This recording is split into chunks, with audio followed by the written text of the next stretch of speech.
Guna mengantisipasi penyebaran COVID-19 di tempat ibadah, personel dari Brimopolda Aceh Kompi 3 Batalion C melakukan penyemprotan disinfektan di 2 masjid di Kecamatan Sukamakmur, Nagan Raya. Penyemprotan disinfektan dilakukan dengan 2 unit alat semprot manual atau sprayer. Berikut informasi selengkapnya.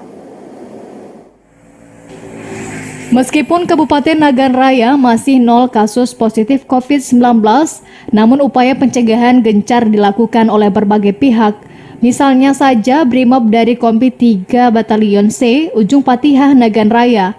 Setelah sebelumnya melakukan penyemprotan disinfektan di tempat umum seperti bandara dan jalan raya, kali ini pihaknya melakukan penyemprotan di tempat ibadah. Masjid At-Taqwa, Gampung Suakbili, dan Masjid Syuhada, Gampung Lungbaro, Kecamatan Sukamakmur. 2 masjid ini dilakukan penyemprotan oleh personel Brimob. Kegiatan penyemprotan masjid sudah menjadi kegiatan rutin bagi Brimob Kompi 3 Batalion C di masa pandemi COVID-19. Menurut Komandan Kompi setempat, Ibtu Nurdin, kegiatan tersebut merupakan bakti Brimob untuk masyarakat, apalagi di tengah pandemi saat ini. Sementara itu, pihak masyarakat berterima kasih atas adanya kegiatan tersebut.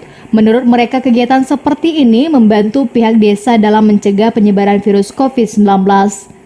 Dari Nagan Raya, Aziz Saputra, TVRI melaporkan.